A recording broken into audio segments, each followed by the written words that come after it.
akan membahas tentang puasa yang saya ambil atau saya kutipkan dari kitab Minhajul Muslim, tulisan dari Al-Imam Abu Bakar Jabir Al-Jazairi. Kita membahas tentang seputar puasa. Bismillahirrahmanirrahim. Syurutus shaum, syarat-syarat puasa. Yushtaratu fi wujubis shaum, disyaratkan atas wajibnya puasa. Alal muslim, bagi orang Islam. Kalau yang di luar Islam belum memenuhi syarat. Walaupun kadang ada dengan alasan pertemanan, alasan toleransi, kadang non muslim ketika kita puasa dia ikut puasa. Kemudian ada yang alasan medis dan lain sebagainya. Tapi kalau dia bukan orang Islam, belum memenuhi syarat yang masuk dalam kategori ibadah puasa. Kemudian akilan, berakal sehat. Kalau akalnya lagi terganggu, ya enggak wajib puasa. Orang yang lagi stres, rumahnya sebelah timur malah pulangnya ngulon, yes, enggak wajib puasa. Balighan, orang yang sudah baligh. Kalau masih anak-anak itu namanya baru tahap belajar, belum kewajiban. Liqaulihi sallallahu alaihi wasallam, berdasarkan pada hadis Rasulullah sallallahu alaihi wasallam, rufi'al qalamu an thalasin, diangkatlah pena catatan amal. Artinya perbuatan itu tidak dihitung amalan. Artinya kalau ia melakukan kebaikan pun belum dinilai pahala, kalau dia melakukan kejahatan belum dinilai dosa. Itu ansalasatin, dari 3 kelompok orang. Yang pertama, anil majnuni hatta yafiqa, orang gila sehingga ia sembuh. Maka orang gila itu bebas dari tuntutan hukum, baik hukum Islam maupun hukum negara. Banyak kasus beberapa hari yang lalu di Garut apa di mana orang bakar masjid, ketika ditangkap katanya gila. Dulu beberapa tahun yang lalu nusuk Syekh Ali Jabir waktu di Lampung, begitu ditangkap katanya gila. Wes kalau gila beneran loh ya, nggak tahu kalau gila-gilaan itu. Kalau gila beneran bebas dari tuntutan hukum, baik hukum agama maupun hukum negara. Kemudian wa'anid naimi hatta yastaiqidh, atau hatta yastaiqidh, orang tidur sehingga ia bangun. Maka orang tidur itu tidak kena hukum apa-apa. Maka orang uzur sholat yang dibenarkan dalam kajian fikih itu cuma 2, yaitu lupa dan tidur. Selain itu sholat nggak bisa ditawar. Walaupun kalau cara pelaksanaannya masih bisa ditawar, tapi pelaksanaan sholat tidak bisa ditawar. Yang ketiga, wa anis sabiyyi hatta yahtalima, anak kecil sehingga ia balik. Maka nggak ada catatan amal bagi anak-anak. Wa in kanat muslimatan, kalau dia seorang wanita muslimah, yushtaratu laha, maka syaratnya ditambah bagi wanita muslimah fi sihhati shaumiha, dalam sah puasanya, antakuna tahiratan, dalam keadaan ia suci, min damil haidi, dari haid, wal nifasi, dan nifas. Ini khusus perempuan. Bahkan ketika ia puasa sekalipun kok datang bulan, maka saat itu juga wajib ia membatalkan puasanya. Kalaupun seandainya ia tidak ada makanan, tidak ada minuman yang bisa untuk membatalkan puasa, maka berniat untuk membatalkan puasa. Kalau ngaji kitab Safinah, orang batalin puasa itu ada 4 hukum. Ada orang batalin puasa malah wajib, harus dibatalkan, yaitu ketika haid dan nifas. Yang kedua, boleh, artinya boleh dibatalkan, boleh tidak, yaitu bagi orang yang dalam perjalanan. Orang lagi dalam perjalanan itu boleh memilih, asal perjalanan yang memenuhi syarat. Boleh memilih antara melanjutkan puasanya atau membatalkan puasanya. Yang ketiga, ini dalam kitab Safinatun Najah. Yang ketiga, ada hukumnya membatalkan puasa itu haram. Sebisa mungkin kalau memang bukan urusan kesehatan, jangan dibatalkan. Yaitu orang yang mengkodok puasanya dan udah mepet Ramadan berikutnya. Misalnya kita punya utang puasa di Ramadan tahun kemarin 2022. Lah sampai sekarang kok belum dikodok. Lah kemudian kodoknya udah mepet mau Ramadan tahun ini. Udah mepet, udah gak ada waktu lagi akan masuk Ramadan berikutnya. Kalau memang bukan urusan kesehatan, haram hukumnya untuk dibatalkan. Lah yang keempat, nggak ada hukum apa-apa, yaitu bagi orang yang gila itu tadi. Orang gila bebas, mau ngapain bebas orang gila. Makanya kalau pengen bebas sebebas-bebasnya, ya syaratnya cuma satu tadi, gila. Kalau masih waras, masih ada hukum yang mengikat, entah itu hukum sosial, hukum negara, atau hukum agama. Liqaulihi sallallahu alaihi wasallam, ini berdasarkan hadis Rasulullah tentang orang haid dan nifas yang tidak boleh puasa. Fi bayani nuqsani dinil mar'ah, di dalam menjelaskan tentang kurangnya dalam agamanya seorang wanita. Bagaimanapun wanita dalam menjalani syariat tidak bisa seperti laki-laki. Ada banyak syariat yang wajibnya hanya untuk laki-laki dan wanita tidak. Nah, ketika wanita itu alaisat idza hadat lam tusalli wa lam tasum.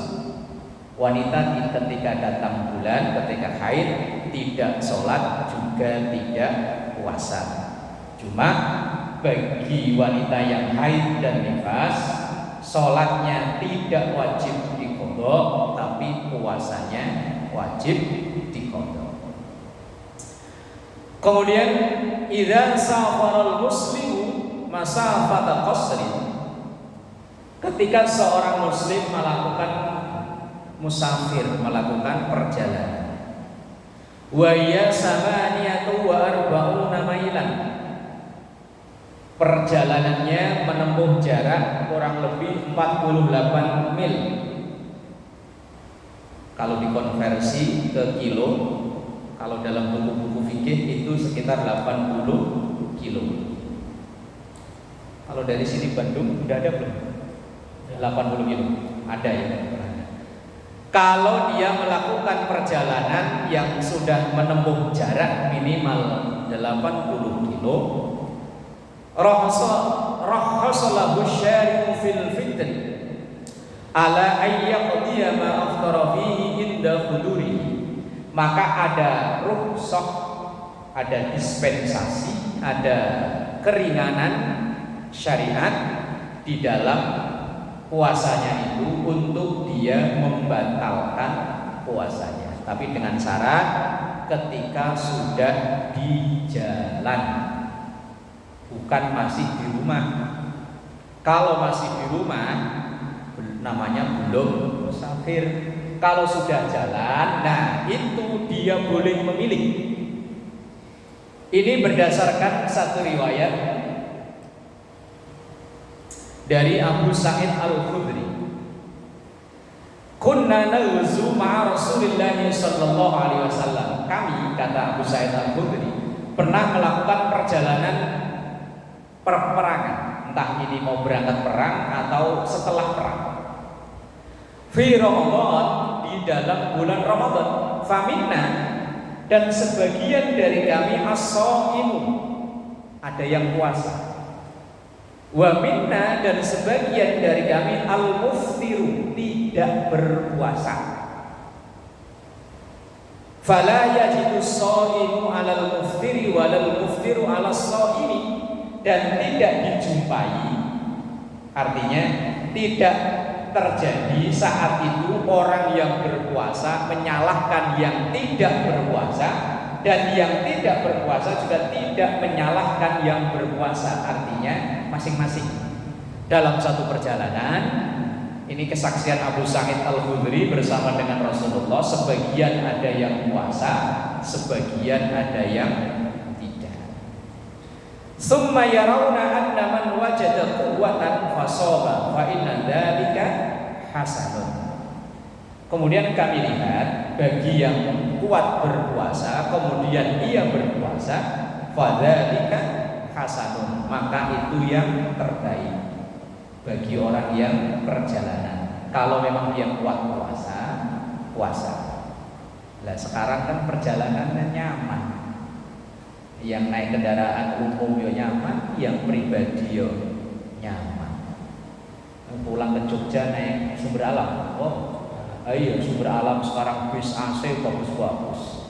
Apalagi ke Subang ya, pada ya. Subang dekat.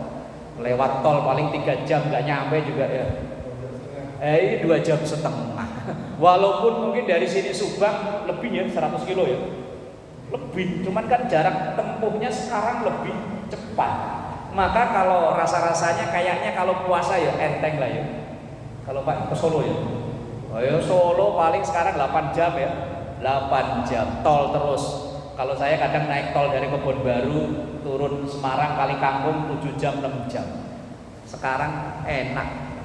Naik umum kereta juga sekarang bagus-bagus, apalagi mudiknya ke Kampung Melayu, iya. Oh, tambah deket lagi. Mudik ke Kampung Melayu.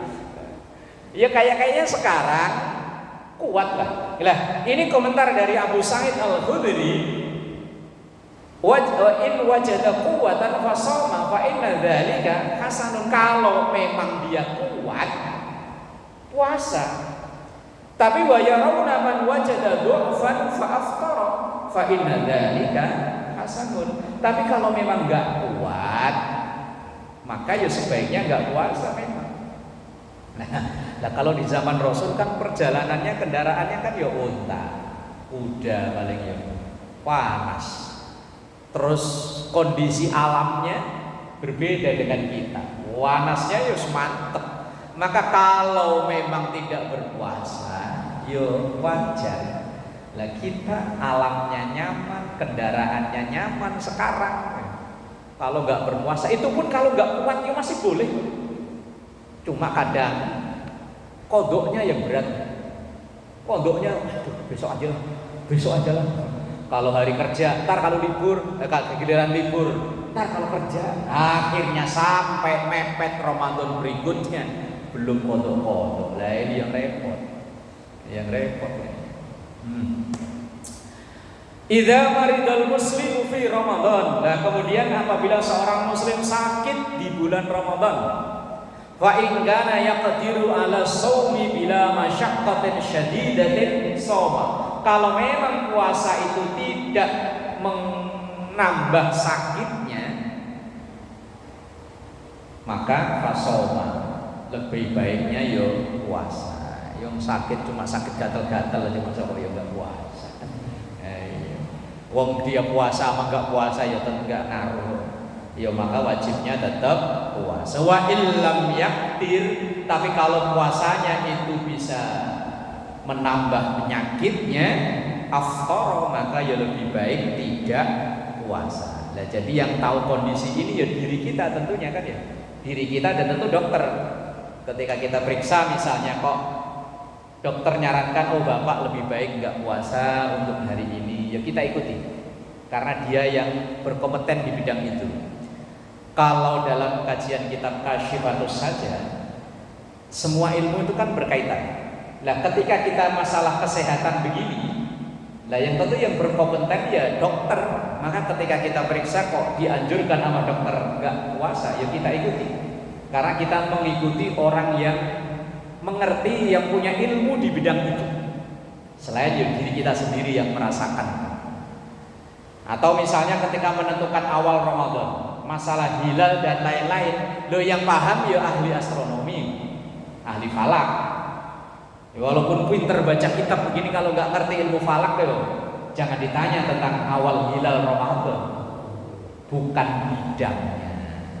Ya, masing-masing ilmu itu aslinya saling berkaitan. Ya kayak tempo hari ketika kita bahas najis, ada najis yang dimaafkan, diantaranya najis bangkai binatang, yang dalam binatang itu nggak ada sistem darah yang ngalir. Nah tentu yang paham ini kan yang belajar biologi, anatomi tubuh binatang. Lah kalau biar pinter baca kitab nahwu sorofnya jago ya orang mudah. Ya makanya ilmu itu saling berkaitan. Fas'alu ahlan dzikri in kuntum la ta'lamun. Bertanyalah pada ahlinya. Nah, kalau masalah kesehatan ditanyanya ke dokter. Ustadz ditanyain pil KB, ustadznya bingung. Ya kecuali kalau ustadz memang dia dokter juga ya. Nah, apabila dia sakit, maka ya kalau memang sakitnya tidak membahayakan dan ia kuat, silahkan lanjut puasa. Tapi kalau membahayakan, ya aftara, maka boleh tidak berpuasa. Summa in kana yarju al-bur'ah min mardi fa innahu yantadhiru hatta al-bur'ah hatta yafdi ma aftara fi. Kalau memang penyakitnya itu bisa diharapkan kesembuhannya, maka ia nanti qada. Tapi kalau penyakitnya tidak bisa diharapkan kesembuhannya, hanya wajib fidyah, tidak wajib qada. Misalnya ada orang sakit, kemudian sama dokter divonis, waduh ini kayaknya berat, udah stadium mentok, ini sudah stadium akhir. Lah maka wajibnya hanya fidyah, tidak wajib qada. Tapi kalau penyakitnya kok bisa diharapkan sembuh, maka wajibnya hanya qada, bukan fidyah. Lah kalau setiap penyakit kok difidyahin ya enak, bagi yang banyak duit nggak usah puasa, langsung pokoknya fidyah, ya nggak bisa. Dilihat dari kondisinya. Secara medis bisa sembuh, qada. Secara medis nggak bisa sembuh, fidyah. Idza balaghal muslimu awil muslimatu sinnan minasyaykhuha. Lah bagaimana kalau kondisinya seorang muslim dan muslimah itu udah syuyukh. Syuyukh itu udah lanjut usia. Jamak dari kata syekh. Syekh itu artinya orang yang udah tua, udah sepuh. Berarti bapak yang udah sepuh dipanggil syekh boleh. Nih bapak ini kan udah sepuh dari saya, lebih tua dari saya panggil syekh, boleh. Cuman kan kadang syekh ini kan konotasinya orang yang ahli agama gitu ya.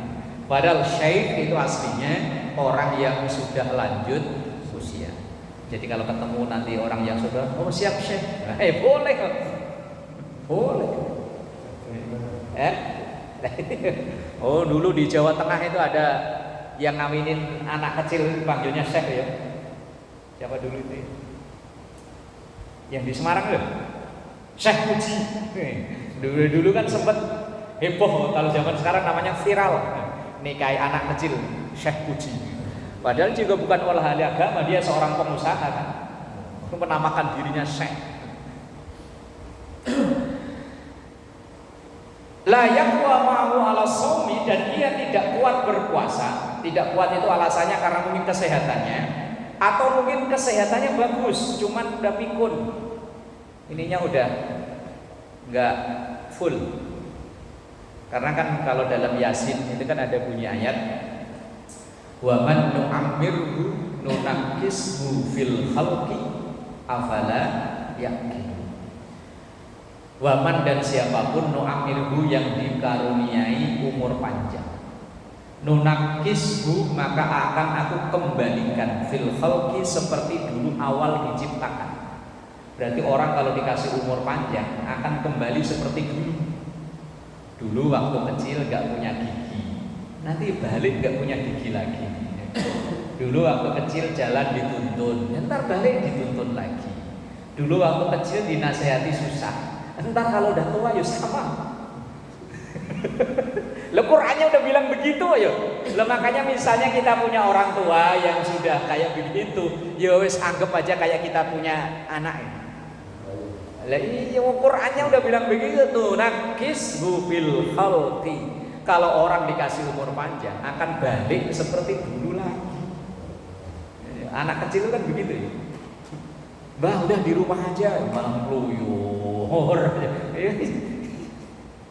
Qurannya udah begitu. Lah kalau orang sudah sepuh kayak begini ini dan ia tidak kuat berpuasa karena alasan fisik atau non fisik, maka watasaddaq, ia wajibnya hanya membayar fidyah. Ala kulli yaumin yuftiruhu, dari setiap hari yang ia tinggalkan, ia tidak berpuasa itu muddun, satu mud. Satu mud itu dulu aslinya segini loh. Ini loh. Apa ini? Kalau orang Jawa seraup.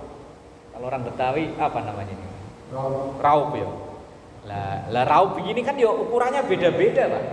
Lah kalau kayak saya tangan kecil begini ya dapatnya dikit. Bapak ini tangannya agak gedean, dapatnya banyak ya. Iya kan? Ya dulu itu satu mud itu begini ngitungnya. Pokoknya kalau orang bayarin, udah. Dulu kan belum semodern sekarang. Lah kemudian ketika Islam udah mulai nyebar keluar dari Jazirah Arab, lah kalau orang Arab kan gede ya, dia seraup ini mungkin dapatnya sekilo lebih. Lah kalau kita kecil dapatnya, kayak saya Pak Dadang kan dikit. Lah akhirnya kemudian setelah Islam ini menyebar keluar, wah kultur beda-beda. Wah ini nanti akan timbul hukum beda-beda. Akhirnya dikiaskan atau diijmakan, disepakati satu mud itu berapa? Ternyata ya seliter kurang 0,7 liter. Lah timbang 0,7 liter ya malah angel ya. Ya lebih mudah seliter. Ya, akhirnya dibulatkan seliter. Kalau memang 0,7 itu fidyahnya, yang 0,3 ya sedekahnya gitu ya. Dilebihi dari setiap hari puasa yang dia tinggalkan satu mud ya seraup itu tadi itu. Liqauli Ibnu Abbas radhiyallahu anhuma, ini berdasarkan dari riwayat Ibnu Abbas radhiyallahu anhu. Rukhsal Syekhil Kabir ayyut'ima an kulli yaumin miskinan wala qada'a alaihi. Rukhsal, diruksok atau diberi keringanan li Syekh Al-Kabir, untuk Syekh Kabir. Syekh Kabir itu orang yang lanjut usia, sudah sepuh. Ayyut'ima an kulli yaumin miskinan, untuk memberi makan kepada orang miskin setiap hari. Tadi itu satu mud itu. Ini kalau 1 liter, kalau untuk satu orang sehari kan cukup ya dimakan itu. Tetapi masuk ya cuma berasnya tok lah ya enggak. Ya tentu ada lauknya ya semakan dilempengi tadi itu. Wala qada alaihi, dan tidak wajib qada bagi orang yang sudah sepuh itu tadi. Wajibnya cuma fidyah. Ini kadang kita punya orang tua yang sudah enggak kuat puasa, entah alasan karena pikun atau mungkin fisiknya udah enggak kuat, maka wajibnya hanya fidyah, bukan qada. Dan fidyahnya itu dalam satu hari hanya 1 mud. Kalau mungkin dibulatkan 1 liter. Lah kalau dia tidak puasa sebulan ya gampang ngitungnya. 3 kali 30 kali seliter 30 liter. Kalau diuangkan misalnya 10.000 ya 10.000 kali 30 berapa itu? 300 ya. 300.000. Kemana arahnya? Penyalurannya kemana? Kalau ada ya keluarga yang masih ada hubungan kerabat dengan kita, itu yang diutamakan. Kalau nggak ada ya tetangga kanan kiri yang membutuhkan, itu penyaluran fidyah. Kalau yang terbaik adalah ke keluarga yang masih ada hubungan kerabat dengan kita, yang kebetulan mungkin ekonominya kurang beruntung, lah dia itu orang yang paling berhak untuk menerima penyaluran fidyah itu tadi. Idza kanatil muslimatu hamilan, lah kemudian bagaimana apabila seorang muslimah yang hamil, wal murdiah, dan yang menyusui. Nah, kalau kita kan enggak, tapi kan istri kan dia. Fa khafat ala nafsiha, kemudian ia khawatir kalau berpuasa, khawatir dengan kesehatannya. Au alama fi batniha, atau mungkin mengkhawatirkan yang ada dalam kandungannya. Dianya sehat, tapi kandungannya nggak sehat. Atau sebaliknya, kandungannya sehat, dianya yang nggak sehat. Aftarat, maka boleh tidak berpuasa. Wa idza zawalil udhri qadat ma aftarat. Kalau memang tadi sudah tidak hamil atau tidak menyusui lagi, ya wajibnya qada. Tetapi ini ada yang sedikit berbeda. Dalam kitab Nihayatul Zain ada keterangan wanita hamil atau wanita menyusui yang tidak berpuasa karena alasan anaknya, bukan dianya ya. Misalnya dia cek ke dokter atau ke bidan, kemudian dokter, ibunya kuat, cuma kandungannya nggak bagus, kandungannya lemah. Kalau ibu puasa nanti khawatir kandungannya berisiko, maka lebih baik tidak berpuasa. Lah kalau dia nggak berpuasa dengan alasan kandungan, maka nanti wajibnya dua, qada dan fidyah. Baik dia mengandung atau menyusui. Kalau ia mengkhawatirkan anaknya, ibunya sehat, asinya bagus, tapi fisik anaknya nggak bagus. Nah, kemudian ia nggak berpuasa, maka nanti begitu selesai masa menyusui, masa hamil, wajibnya qada dan fidyah. Karena dia mengkhawatirkan orang lain. Kandungan ini hitungannya orang lain, bukan dirinya, maka wajibnya qada dan fidyah. Tapi kalau tidak, maksudnya tidak mengkhawatirkan bayinya, justru malah mengkhawatirkan dirinya, wajibnya cuma satu, yaitu qada saja. Lah lain urusan, ini kemarin ada yang bertanya ketika ngaji di rumah, lah bagaimana Pak kalau misalnya tahun ini hamil? Lah tentu menyusui kan nggak cuma setahun, kadang 2 tahun kan.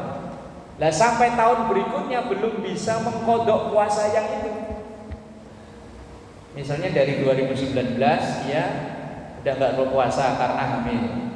Kemudian 2020 masih masa menyusui sehingga belum bisa kodok. Nah kemudian 2022 misalnya baru bisa kodok. Apakah 2019 itu hanya wajib kodok tanpa fidyah? Atau kodok saja, atau dua-duanya kodok dan fidyah? Kalau melihat keterangan dalam kitab Safinatun Najah, kalau orang mengkodok puasa melewati puasa berikutnya, maka ada tambahan namanya fidyah itu tadi. Misalnya kita dulu waktu mudanya, entah karena kerjaan, entah karena alasan lain, nggak puasa. Nah, karena dulu waktu muda nggak begitu ngurusi ibadah, begitu udah sekarang baru kita tekun ibadah, waduh puasa kita yang dulu gimana? Ya wajib qada plus fidyah karena melewati Ramadan berikutnya. Apalagi mungkin ya udah lewat tahun 2010 atau tahun yang lama, maka wajibnya qada dan fidyah. Lah bagaimana kalau jumlahnya terlalu banyak? Kan banyak di antara kita ini kadang waktu kecil ngaji, ya sergep rajin puasa macam begitu di usia-usia 20, usia 25 kadang los, umur 40, 45 balik lagi ke musola. Lah sekian tahun ibadah yang ia tinggal ini bagaimana? Tetap wajib diqadha semampunya, sekuatnya. Kalau hitungan pasti ya nggak bisa tahu kita. Wong misalnya dulu waktu umur 30-an misalnya, yo pernah puasa. Kalau Ramadan pertama, Ramadan kedua, yo puasa. Wong keluarganya masih puasa, tempat kerjanya masih puasa. Dan begitu Ramadan hari ke-5, ke-6, nggak puasa. Nah, pulang kampung karena nggak enak sama keluarga di kampung, puasa lagi. Lah, ini puasa yang hitungannya kita sendiri juga nggak tahu. Maka yo semampunya, sekuatnya diqadha. Nah terus kodoknya ya kalau pas jatuh pada hari-hari disunahkan puasa. Misalnya kayak bulan Rejab, ada yang membiasakan puasa sunnah Rejab, ya udah niati aja kodok. Yang membiasakan Senin Kemis, niati aja kodok. Kodok cuma pas dilaksanakan hari Senin, dilaksanakan hari Kamis atau di hari-hari yang ada puasa sunnah. Insya Allah qodoknya terbayar, sunnahnya juga dapat. Tapi kalau niatnya hanya sunnah, qodoknya belum dapat, maka niatnya qodoknya saja. Insya Allah sunnahnya juga dapat. Lah kalau sampai meninggal misalnya nggak kebayar, Allah Maha tahu usaha dari hambanya yang sudah berusaha maksimal untuk mengqodok ibadah-ibadah yang tertinggal. Memang berat. Yang namanya orang taubat ya berat.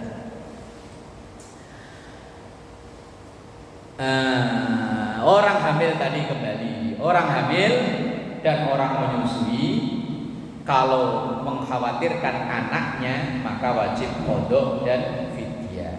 Tapi kalau mengkhawatirkan hanya dirinya maka wajibnya hanya qodok, tidak wajib fidyah. Tambihani, ada dua peringatan yang disampaikan penulis kitab ini. Nah ini nih, man farrata fi qada'i Ramadan biduni udhrin hatta dakhala alaihi Ramadan akhar.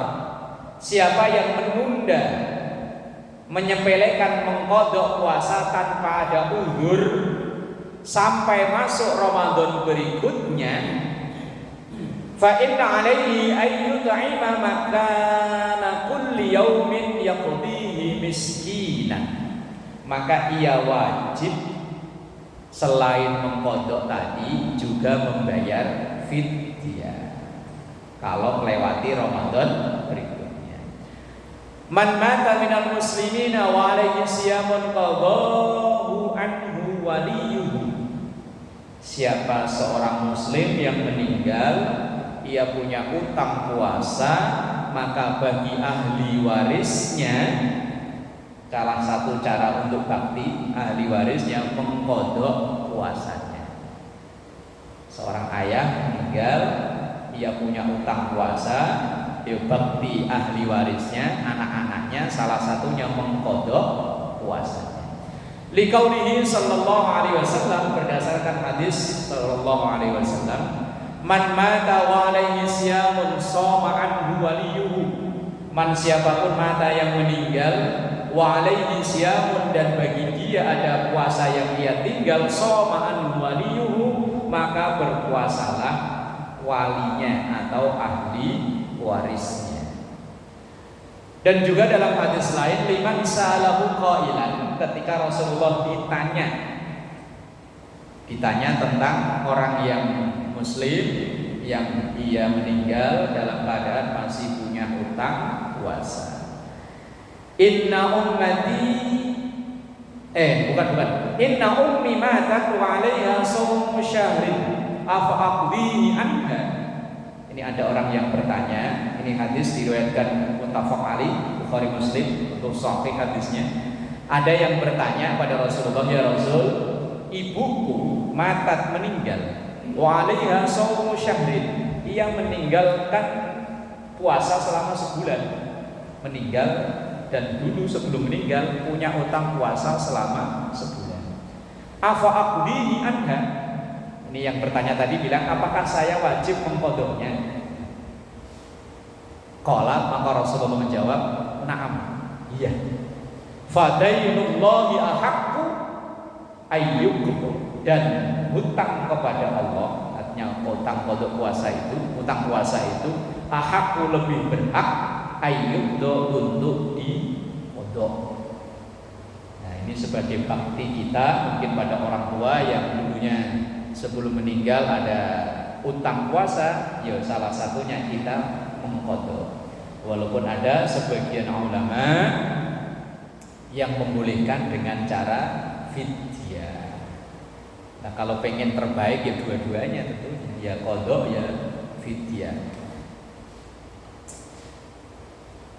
Bismillahirrahmanirrahim. Arkanus shaumi wa hiya, rukun-rukun puasa yaitu an-niyatu, niyat. Wa hiya azmul qalbi 'ala shaumi imtisalan li amrillahi azza wa jalla. Rukun puasa yang pertama yaitu niat, yaitu bertekad dalam hati untuk berpuasa karena menjalani perintah Allah. Liqaulihi sallallahu alaihi wasallam, berdasarkan sabda Rasul, ini hadisnya sangat populer, innamal a'malu binniyat. Semua ibadah itu butuh niat. Dan yang membedakan ibadah dan bukan ibadah itu niat. Fa idza kana shaum fardhan, kalau itu puasa fardu. Puasa fardu itu bukan hanya puasa Ramadan. Puasa Ramadan ya, puasa qada ya, kemudian puasa nazar ya wajib juga. Kalau itu puasa wajib, entah nazar, entah qada, entah Ramadan, fanniyatu tajibu bilailin qabla al-fajri, maka wajibnya itu niat dari malam sebelum fajar alias sebelum azan subuh. Itu kalau puasa wajib. Maka kalau ulama-ulama kita orang Indonesia ini ulamanya berijtihad, selesai tarawih kita langsung nawaitu shauma ghadin. Nah, itu ijtihadnya ulama. Kalau ada yang komentar dulu Nabi nggak pernah itu habis tarawih niat. Ya memang iya, ini ijtihadnya ulama agar kita orang awam ini tidak kelupaan niat. Wong niatnya puasa Ramadan itu wajibnya dari malam hari. Maka yo diijtihadi, ayo bareng-bareng habis tarawih kita niat.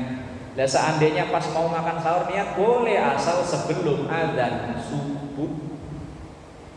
Biqaulihi liqaulihi sallallahu alaihi wasallam, ini berdasarkan hadis Rasulullah sallallahu alaihi wasallam yang diriwayatkan oleh Imam At-Tirmidzi, "Man lam yubayyitis siyam minal laili fala siyama lahu." Orang yang tidak meniatkan puasa dari malam hari maka tidak sah puasanya. Kalau itu puasa wajib baik Ramadan, qada maupun nazar. Wa in kanat naflan, kalau puasa sunnah sahhat walau ba'da dulu'il fajri. Kalau puasa sunnah maka sah hukumnya niat walaupun setelah fajar, artinya pagi hari niat boleh. Ini berdasarkan riwayat dari Aisyah radhiyallahu anha. Cerita dari Aisyah, riwayat dari Aisyah, dakhala alayya Rasulullah sallallahu alaihi wasallam dzata yaumin, satu hari Rasulullah datang ke rumahku. Ini cerita Aisyah. Faqala, kemudian ia bertanya, hal indakum syai'un? Kalau bahasa kita, "Dek, ada sarapan enggak ini pagi hari?"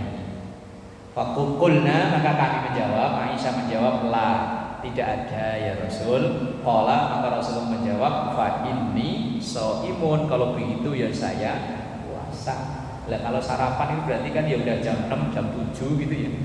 Lah hari itu ya awalnya nggak ada niat puasa, tapi begitu nanya ke istri Rasulullah nggak ada sarapan, ya udah kemudian Rasulullah, "Fa inni shaimun." Ya udah kalau begitu saya niat puasa. Lah kalau kita misalnya, "Dek, hari ini ada sarapan?" "Enggak ada Mas." Nyetar motor keluar ya. Nasi uduk ada, mie pangsit ada. Bedanya sama kita sama Rasulullah. Yang pertama itu niat wajib. Lah kalau lafaz niat terserah lah. Mau pakai Arab boleh, mau Indonesia boleh, mau pakai bahasa apa boleh. Ya bareng-bareng ya lebih bagus. Yang kedua al-imsak wa al-kafu 'anil muftirat min aqlin wa syurbin wa jima'in. Rukun puasa yang kedua adalah nahan diri dari segala yang membatalkan puasa, entah makan, entah minum, atau berhubungan badan. Kemudian yang ketiga az-zaman wal muradu bin nahar. Waktu pelaksanaan puasa yaitu an-nahar. Min dulu'il fajri ila ghurubisy syamsi. Mulai dari terbit fajar yaitu adzan subuh ila ghurubisy syamsi sampai terbenam matahari. Kalau dulu entah beberapa tahun yang lalu ada usulan dari kelompok orang-orang liberal. Ia mengadakan survei bahwa banyaknya umat Islam yang usia produktif tidak puasa. Usia-usia kerja kan kalau disurvei banyak yang nggak puasa. Lah kemudian mereka mengajukan usulan bagaimana kalau pelaksanaan puasa itu ditinjau ulang. Kalau undang-undang apa namanya ditinjau ulang itu.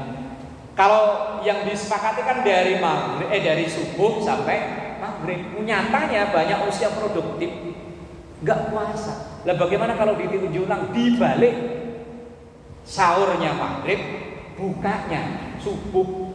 Orang liberal itu aneh-aneh itu.